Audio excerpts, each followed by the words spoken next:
श्री सद्गुरुदास महाराज की जय। अवधूत चिंतन श्री गुरुदेव दत्त परम पूज्य श्री सद्गुरु संत एकनाथ महाराज की जय। विषय चालला आहे एकनाथी भागवतातला. शंभाच्या पोटातून सामान निघाला, त्याच्या पोटातून मुसळ निघालं लोखंडाचं. ऋषीचा शाप आणि ह्या लोखंडाच्या मुसळाने तुमचा यदुकुलाचा नाश होऊन शाप दिला. ऋषी आता हे श्री कोण घाबरली आणि तो मुसळ घेऊन गावात गेली. गावात आपल्या नातेवाईकांना ते सांगतात असं असं झालं. मग त्या ठिकाणी सभा भरली गावातल्या मोठमोठ्या लोकांची. सदेशी वासुदेव वसुदेव होते, बलराम होते, उग्रसेन होते, अनिरुद्ध, प्रद्युम्न, सगळे यादव बसलेले सगळे. आणि त्यांना ही कथा सांगितली पुराणी. एकला श्रीकृष्णच नव्हता तिथं, बाकी सगळे होते. सगळे संवादी आले सकळ पुढे ठेवून मुसळ. शापू सांगितला समोर मुहकमळाची मुळाला. तेव्हा सगळ्यांची तोंड उतरून गेली की हे मुसळ आपल्या यादवांचा नाश करणार आहे, म्हणून त्याला पिटून पिटून तुकडे करून त्याचा चूर्ण करा. तेव्हा आहोत राजा उग्रसेन केले लावून लोहपण मुसळ करून या चूर्ण समुद्री जाणं घालवले. समुद्रात फेकलं ते चूर्ण.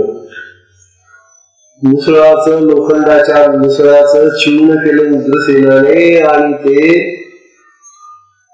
चूर्ण समुद्रामध्ये फेकलं. पण त्यामध्ये एक बारीक असा मुसळातला भाग होता की जो काही चूर्ण झाला नाही. मग त्याला फेकून दिलं. आता पुढे काय झालं बघा. सगळं समुद्रामध्ये गेले मुसळ. समुद्र लाटांचे कल्लोळ. आता समुद्रामध्ये त्यावेळेला लाटा सुरू होत्या. त्या लाटांच्या कल्लोळामध्ये ते लोह चूर्ण सकल ते सगळं लोखंडाचं चूर्ण पसरलं, वाहत चाललं. प्रभाशी लागून प्रबळ उठले तत्काळ एरिका रूपे. एरिका म्हणजे लव्हाळे. बघा बघा, त्या लोखंडाच्या चूर्णाचं समुद्रामध्ये पडल्यानंतर त्याला पाणी लागलं. प्रभास तीर्थाकडे ते आलं आणि तिथे सगळे लव्हाळे उभे त्याचे. टाकून पाहिलं तुम्ही लव्हाळी का शापाचं आहे ना, ते ब्रह्मशाप होतो. लव्हाळ झालं त्याचे.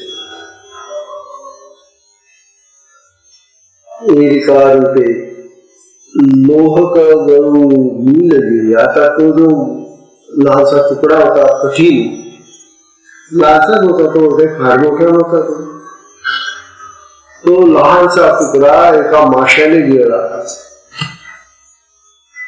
माशाला काय आवडतं का? लोखंड आवडतं. कधीतरी मासा लोखंड खायचं, पण काय नाही त्या माशाने गिळलं ते लोखंड.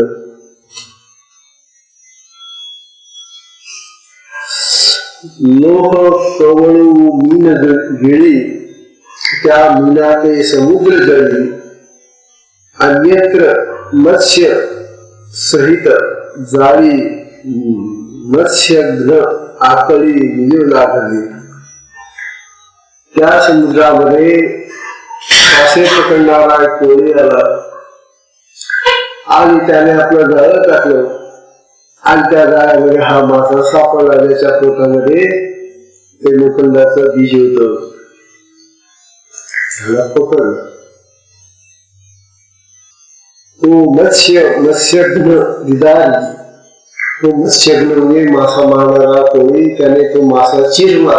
घरी नेला खाण्यासाठी. मासा चिरला तर लोह निघे त्याचे उदरी, तेव्हा त्याच्या पोटामध्ये ते लोखंडाचं बीज सापडलं. देखोनी हरिहरा तो भारी, त्याला फार आनंद झाला. अरे बापरे, माशाच्या पोटामध्ये आणि हे लोखंड.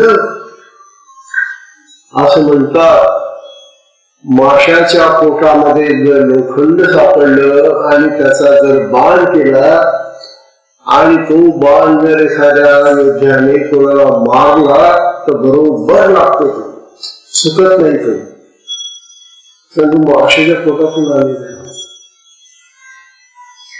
तो आकार गुणधर्म लागले त्याला. अशा तऱ्हेनं ते लोखंड माशाच्या पोटातून निघाल्यानंतर त्या कोळ्याला फार आनंद झाला. वा वा वा वा, किती महत्वाचं लोखंड मिळालं मला. बघा, देखोनी हरिकला तो भारी, हे आतुडे तरी तो सौभाग्य. हे मला फार भाग्य लाभलेलं आहे. मत्स्योदरीचे लोहदान, मत्स्योदरीचे लोहदान म्हणजे माशाच्या उदरातलं हे जे लोखंड आहे त्याचे अचूक संधान. त्याचा जर बाण केला तर तो बाण अचूक लागतो, त्याचं संधान चुकत नाही. अगाध पारधी साधे पूर्ण, या लागे तो बाण बुद्ध ते केला. आणि अशी ती प्रथा असल्यामुळे आणि जर माशाच्या पोटामध्ये लोखंड सापडला आणि त्याचा जर बाण केला तर तो बाण ज्याला मारायचा असेल त्याला बरोबर लागतो, चुकत नाही. त्यामुळे त्या कोळ्यालाही फार आनंद झाला. बरोबर, भगवान ज्ञात सेवा कैशोरोपी तदन्यथा कर्तुं नेच्छति प्रशापं कालरूपं अनोदत. कोणी न सांगता हे पेखणे, कोणी न सांगता हे पेखणे, जाणितले सर्वज्ञे श्री कृष्णे. अहो, हे या इतक्या कथा घडल्या. मुसळाचं चूर्ण केलं तर समुद्रात फेकलं, त्या समुद्रामध्ये त्याचे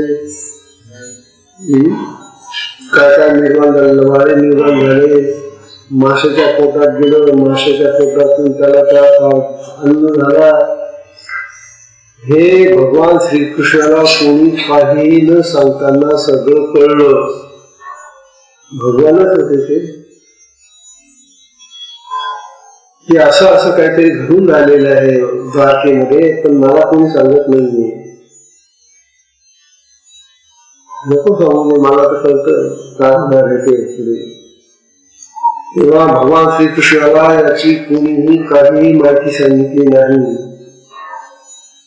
कोणी न सांगत आहे पेखणे, पेखणे म्हणजे ही पीडा कोणी सांगितली नाही. श्रीकृष्ण काय भगवंता अशी पीडा आली आपल्या गावावर, कोणी काही सांगितली नाही. जाणितले श्रीकृष्णे सर्वज्ञ, त्या सर्वज्ञ श्रीकृष्णाने हे सगळं जाणलं. परी बीजसापू अन्यथा करणे हे निजमने स्पर्शेन. तेव्हा हा जो आहे आता मुसळाचा शाप, तो आता काही केल्याने शमणारा नाही. म्हणून भगवान श्रीकृष्णाने तिकडे लक्ष दिलं नाही.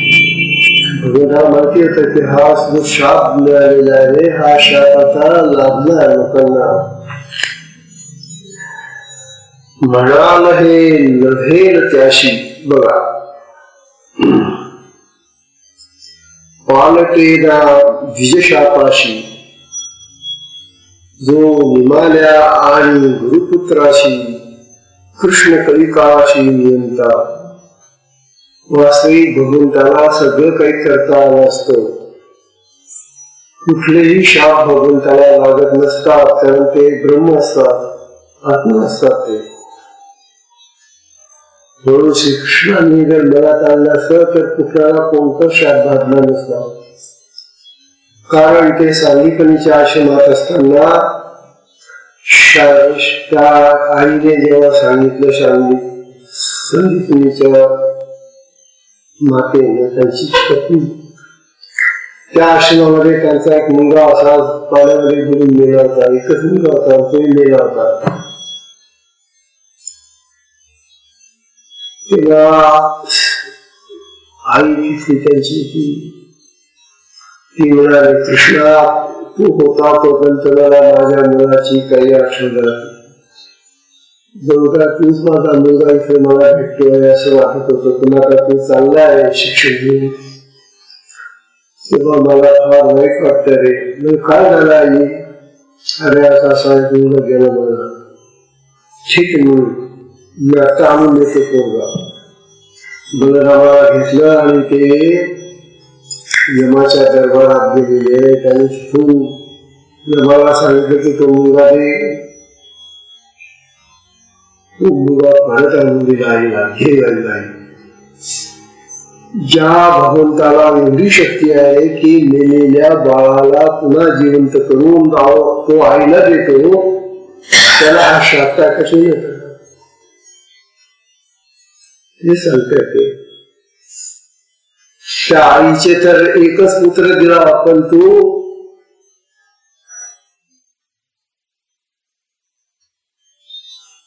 वसुदेवाला झालेले 7 पुत्र, 8वा होता कृष्ण. मग ती आई पण रडायची ना, अरे कृष्णा तुझे पहिले 7 भाऊ असे मारलेले कंसाने. आई नको रडू, थांब मी आणून देतो.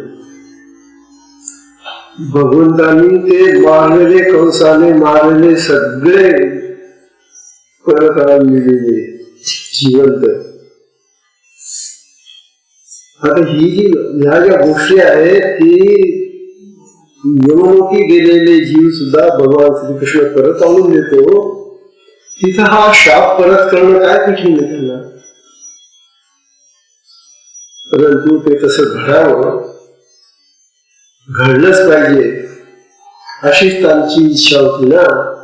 आणि म्हणून भगवंताने लक्ष दिले नाही त्या शापात. बघा, भगवान श्रीकृष्ण हे कलिकाळाचे नियंते आहेत. अरे काळाचे नियंते आहेत ते, यमाचे, मरणाचे. पाडुनी कलिकाळाचे दात, देवकीचे गतगर्भ आणत, माता देवकीचे गेलेले गर्भ, कंसाने मारलेले ते पोरं सगळे आणून दिले. देवकीचे गतगर्भ आणत ईश्वरा ईश्वर कृष्णनाथ. तेव्हा हा श्रीकृष्ण देवांचा देव आहे, त्याला अशक्य असं काहीही नाही. जाणे सर्वार्थ निज सिद्धी, त्याला सगळ्या सिद्धी प्राप्त होत. निद्रा नोदिता तिळधरी, मथुरा आनली द्वारकी भीतरी. भगवंतांनी एक महान आश्चर्य केले. त्या मथुरेतल्या सगळ्या लोकांना उचलून भगवंताने द्वारकेमध्ये एकदा आणलं होतं. सगळ्यांना कोणाची झोप मोडू न देताना सगळ्यांना उचलून द्वारकेत आणलं होतं. मथुरा आणले द्वारका भीतरी, श्रीकृष्ण काय एक न करी, तोही ममता नगरी कुळाची. परंतु त्याला आपल्या कुळाची आता ममता म्हणजे माया राहिली नाही. कारण या कुळामध्ये ही जी प्रजा निर्माण झालेली आहे, ही प्रजा चांगली नाही. आणि म्हणून आपल्या कुळाचे का असेल, पण ते जर चांगले नसतील तर ते मेलेच पाहिजे, असा भगवंताचा दृढ विचार होता. आणि आपल्याला, आपण मुस्लिम माणसं आहोत, आपल्या कुळामध्ये कसे का असेल मला शिकव, मला त्या मनाला कधीच ते अंतर देत नाही. कसं का असेल ना तो मला ना तो मला शिकव. अरे काय तुला मना तुला करत बसास. पापी लोकांना आपलं आपलंच म्हणतात लोक. काय कमाल आहे लोक. दुष्ट दुर्जन सुद्धा त्याला चांगलं म्हणतात. एवढं का आपले साधक सुद्धा आपल्या दुष्ट बुद्धीच्या लोकांना चांगलंच म्हणतात. दुष्ट बुद्धीचे साधक असतील त्यांना चांगलं म्हणतात. वा. तेव्हा भगवंताला हे असलं केवळ असलं आवडत नाही. तो आपल्या कुळाचा जरी असला आणि तो जर असा दुष्ट असला तर तो मेलाच पाहिजे असं भगवंताला वाटतं.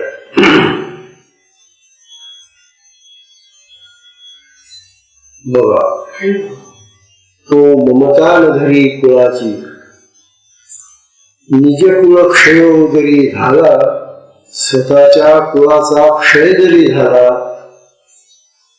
तरी अन्यथा न करी ब्राह्मण बोला, तरी ब्राह्मणाच्या शापाला काही दुसऱ्या तऱ्हेने अर्थ आणायचा नाही. आपल्या कुलक्षयासाठी ब्राह्मणाचा शाप मोडायचा नाही, बदलून द्यायचा नाही. ब्राह्मणे पंपरा जरी हाणीतला, ब्राह्मणे पंपरा जरी हाणीतला, तो हृदय धरला पदानी. अरे ब्राह्मणाने जर पंपराने लाथ मारली तरी त्या लाथेला शुभचिन्ह म्हणून आपल्या छातीवर भगवान बाळगत होते. मासा हा भगवान ब्राह्मणांचा कळणारी आहे. मग काय, तोची श्रीवत्स लांछन सकळ भूषणा भूषण, हृदय मिरवी श्रीकृष्ण या लागी पूर्ण ब्राह्मण्य देव. लाथेचं जे चिन्ह आपल्या छातीवर उमटलेलं होतं ते चिन्ह पदलांछन आहे, श्रीवत्स लांछन आहे. म्हणून ते मोठ्या गर्वाने अभिमानाने बाळगत होते ते. तेव्हा तो ब्राह्मणांचा देव आहे, ब्रह्म देव आहे. ब्रह्म पूजा करणारे जे आहे त्यांचा तो देव आहे. श्रीकृष्ण श्रीवंदी ब्राह्मण, भगवान श्रीकृष्ण त्या ब्राह्मणाला डोकं लावून नमस्कार करायचा. श्रीवंदी ब्राह्मण, अन्यथा न करी ब्राह्मण वचन. आणि ब्राह्मणाचं जे वचन असेल ते खोटं होऊ देत नसेल. जे काय त्यांनी म्हटलं तसंच बोलायचं.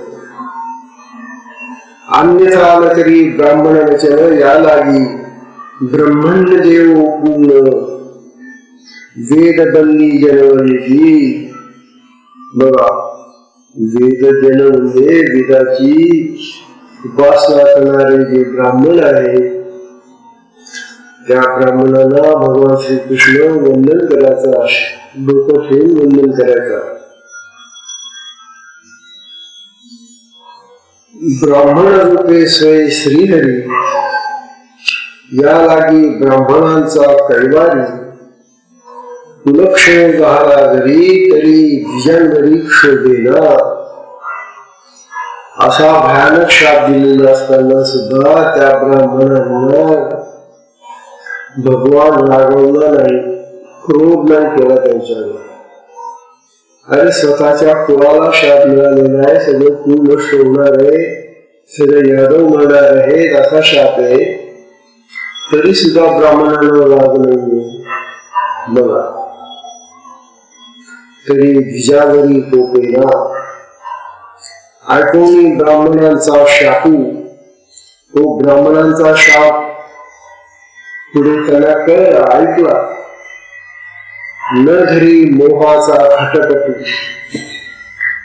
त्यांनी आता आपल्या मनामध्ये आपल्या या नातेवाईकांचा कुळांचा मोह धरला नाही. आपल्याला मोह निर्माण होते वाचून. किती का वाईट असेना, तो पोरगा किती का पापी असेना, वाईट असेना, पण त्या आईला तो माझा मुलगा आहे म्हणूनच आवडतो, अशी आपली पद्धती आहे. परंतु भगवान श्रीकृष्णाला ते आवडत नाही. म्हणून पापी कोणी का असेना त्याला दूर फेका, दूर लोटा, त्याला घेऊ नका, असं भगवान श्रीकृष्णाचं सांगणं आहे. कारण एक पापी जरी त्या समाजामध्ये निर्माण झाला तर तो त्याच्या पापकृत्यांनी कित्येक लोकांचं भयानक नुकसान करतो. एक पापी मनुष्य जरी निर्माण झाला समाजामध्ये तर तो अनेक लोकांचे जीव घेतो, त्याला अनेक मित्र मिळतात मग. आणि म्हणून आपल्या देशामध्ये पूर्वीपार असे राक्षस, असे दुष्ट लोक निर्माण होत गेले होते. या सगळ्यांचा नाश व्हायला पाहिजे असे भगवान म्हणतात. बघा, ऐकून ब्राह्मणांचा शाप न धरी मोहाचा खटाटोप, म्हणून सिद्धी गेला कृतसंकल्प कुलक्षयानं रूप संतोषे. भगवंताला तर आता बरं वाटतंय. ते म्हणतात की माझा जो संकल्प होता तो आता कार्य पूर्ण झालेला आहे. माझा संकल्प, माझी इच्छा होती तशीच होऊन राहिलेली आहे. या परी श्री गोविंद काळरूपी मानी आनंद कुलक्षयाचा क्षिती बाधू अल्पही संबंध धरीना. आपल्या कुळाचा नाश होतो आहे याबद्दल भगवंताला थोडस सुद्धा दुःख होत नाहीये.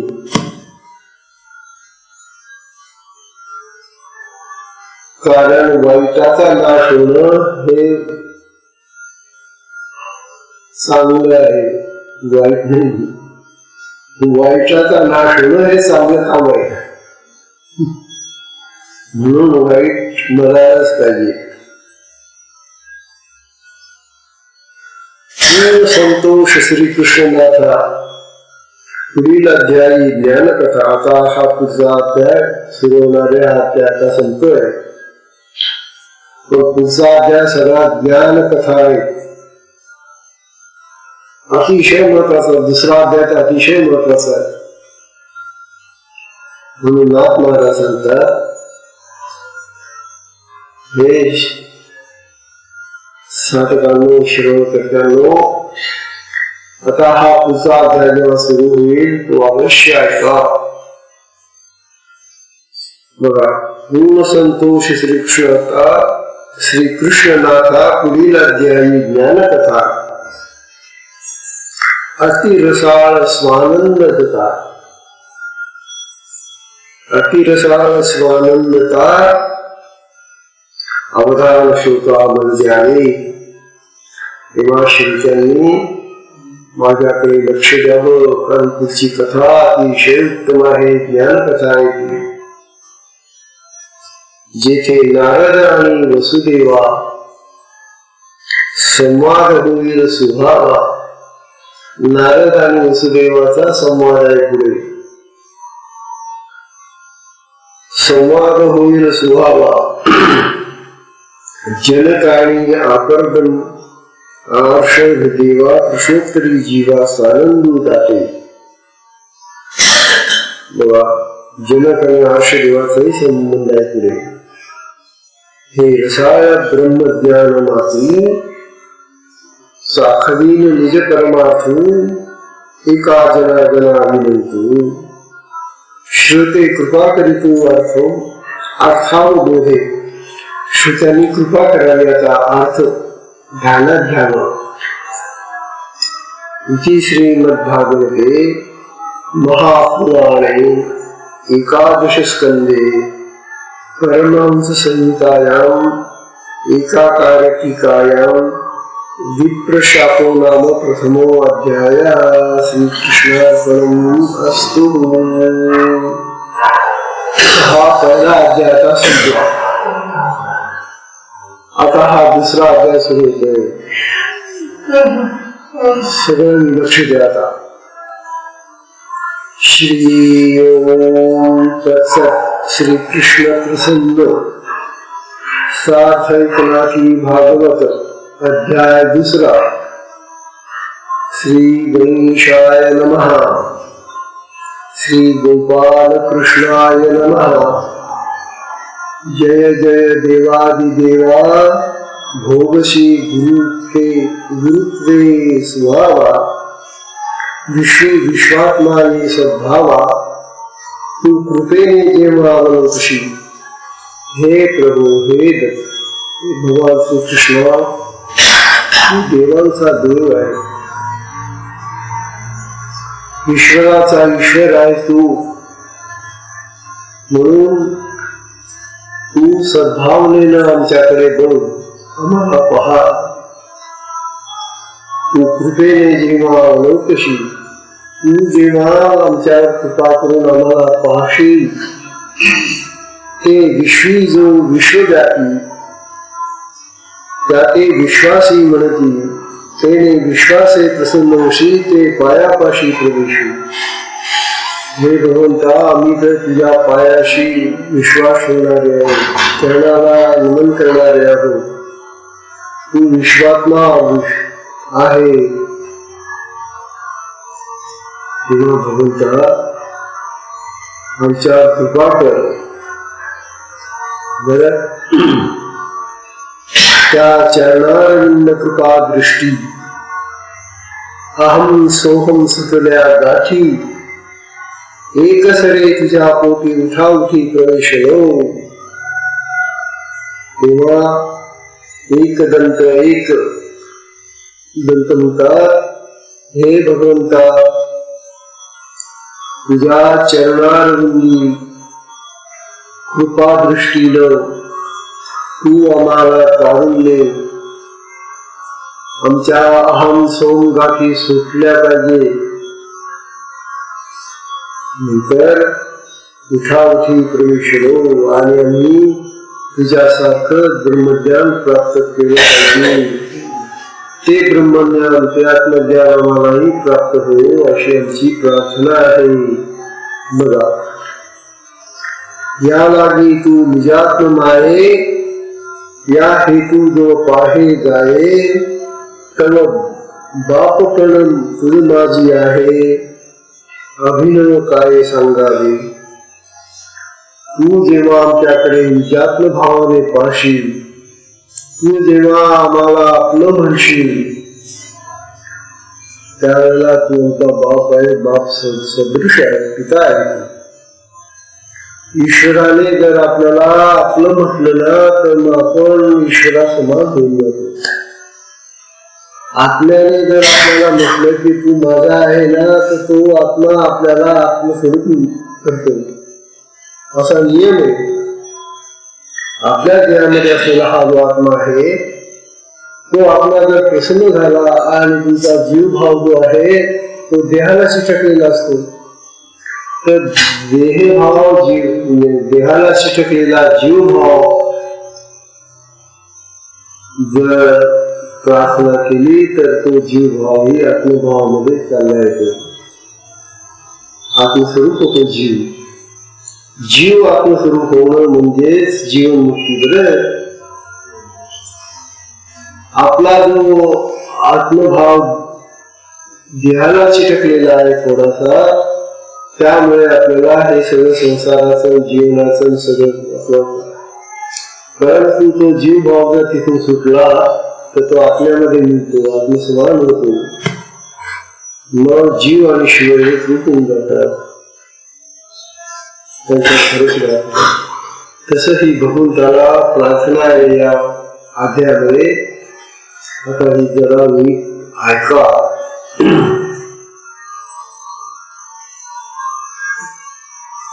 या लागी तू निजात्मय, या हेतू जर पाहू जाये तर बापपण तुझ माझी आहे, अभिनव काय सांगावी. हेच माता पिता दोन्ही वेगळी असती जन, ते दोन्ही एक करुणी एक जनार्दनी निज ताणे. मध्ये जगामध्ये माता आणि पिता दोन असतात. त्या बाळाला बाप वेगळा, आई वेगळी असते. परंतु परमार्थामध्ये, जीवनमुक्तीमध्ये, आत्मस्थितीमध्ये असे ते दोन राहत नाही. जीव आणि शिव एकरूप झाले की ते आत्मस्वरूप राहतात, आणि आत्मस्वरूपामध्ये मग असा भिन्न भाव राहत नाही. एक माता पिता दोन्ही वेगळी असती जन, ते दोन्ही एक करुणी एका जनार्दनी येत आले. आता उभय स्नेही सोहळा. आता हा जो आपला सोहळा आहे, आनंद आहे, तो उभयपदी म्हणजे आई आणि बाप दोन्ही एकरूप झालेले आहे. अशा एकरूप अवस्थेमध्ये, आई बापाच्या एकरूप अवस्थेमध्ये आता हा जन्म सोहळा आमचा सुरू होतोय. बघा, आता उभयस्नेही सोहळा वारुषी मग बाळा,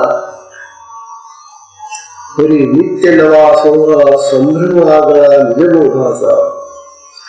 परंतु निजबोध म्हणजे आत्मबोध, आत्मज्ञान.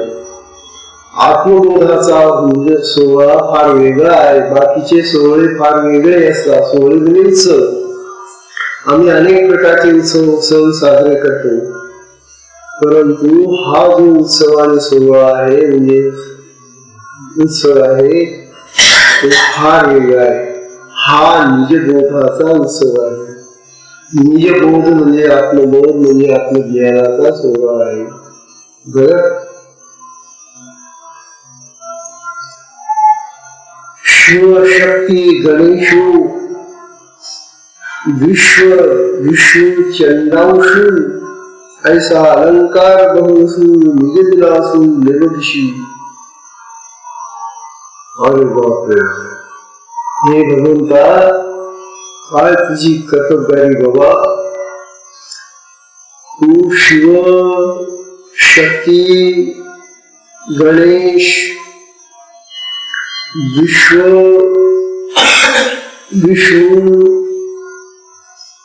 चंडांशु या सगळ्यांना एकरूप करून असा अलंकार आमच्या गळ्यात घालतो. सगळे आले त्या अलंकारामध्ये. जसं आपल्या अलंकारामध्ये आपल्या अनेक प्रकारचे मणी असतात, मोती असतात, आणि त्या मोत्यांचा अलंकार जसा आपण गळ्यात घालावा, तसं हे भगवंता तू आता या सगळ्यांना एकत्र करून आमच्या जवळ आणतो आहे. शिव येणार, शक्ती येणार, गणेश येणार, विश्व विष्णू चंडांशु, ऐसा अलंकार बहुसु निजलासु निवदिशी. या तरी मज निज बाळा नेणी दिवशी स्वदिया, आणि देवलेपणाचा सोहळा पाशी वेळोवेळा प्रभादृष्टी. तूच माझ्या गळ्यामध्ये या सगळ्या प्रकारच्या देवांचा असा सुंदर प्रकारचा हार माझ्या गळ्यात घालशील, आणि तूच कौतुकाने तुला पाहत राहशील. पाहणारे तू, घालणारे तू, तुझ्याच मुळे हे सगळं प्राप्त होतं, आणि तूच पाहणाऱ्या आम्हाला बघा पाशी वेळोवेळा प्रभादृष्टी. बर का.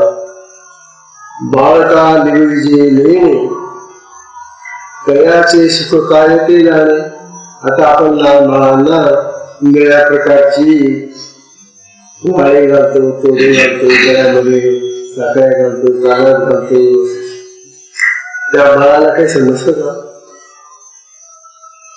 त्याला तर काही माहिती नसतं. त्याला त्याचा आनंदही दुःखही नाही. ते कोणी काढूनही नेलं तरी काय त्याला, आणि त्याला घातलं तरी किती घातलं तरी त्याला काय आनंद आहे. तेव्हा लहान बाळाला किती सजवलं, किती दागिने घातले तरी त्या बाळाला त्याचा काही थोडासा सुद्धा आनंद आणि दुःखाचा विष नाही.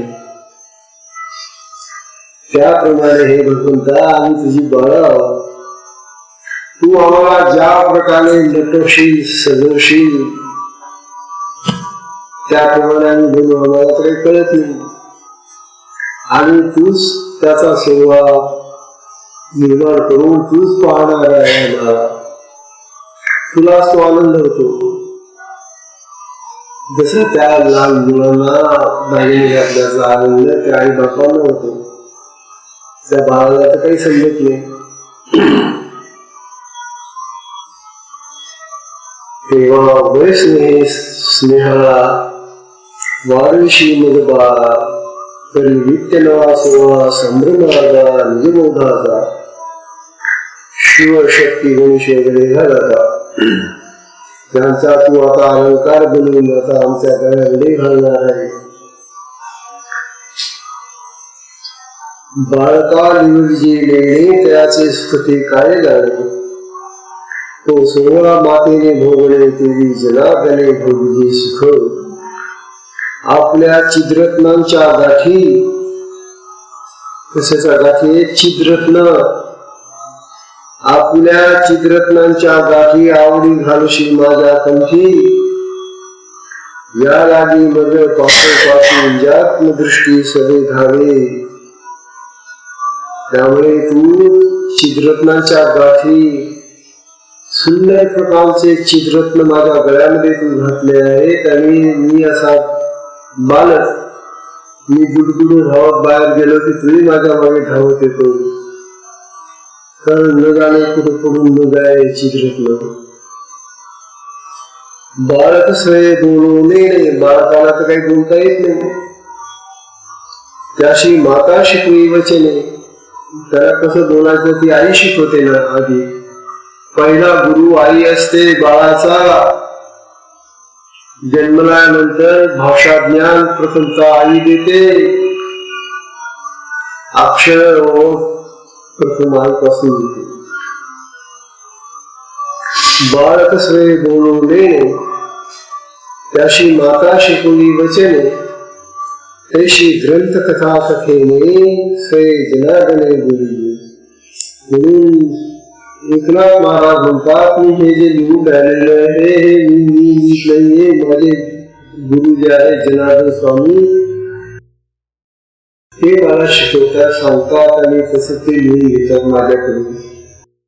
म्हणून या ग्रंथाचं सर्व श्रेय जे आहे ते माझ्या गुरुंना आहे, मला नाही. बरं नाथ मार्ग कशा अलग होता. तेव्हा या भागवतात आलेल्या सुंदर गोष्टी ज्या तुम्हाला प्राप्त होती त्या माझ्या गुरुकडून तुम्हाला प्राप्त झाल्या असं मी म्हणतो.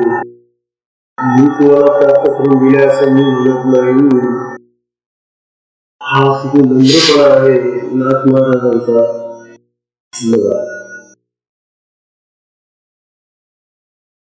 समर्थ जगाचा जनकू त्याशी मानती सकळ लोकू. एका जनार्दनी तू अमान्य देखू मान्य कीजिए.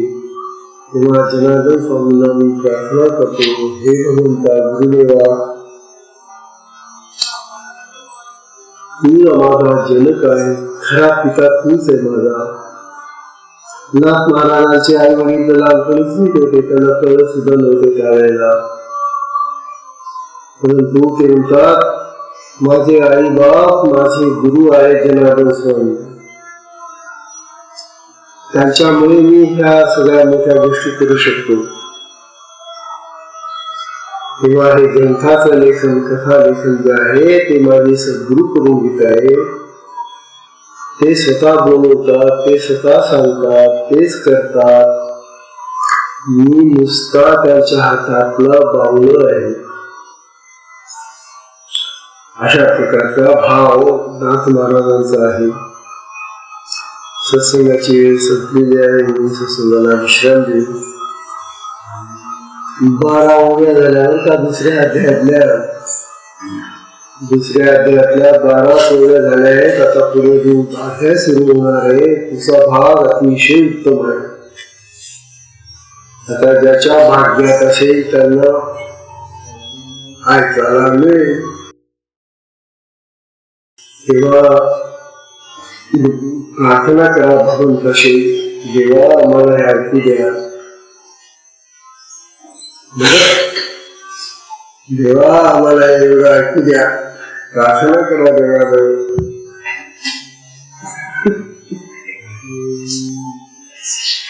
हरि ओम.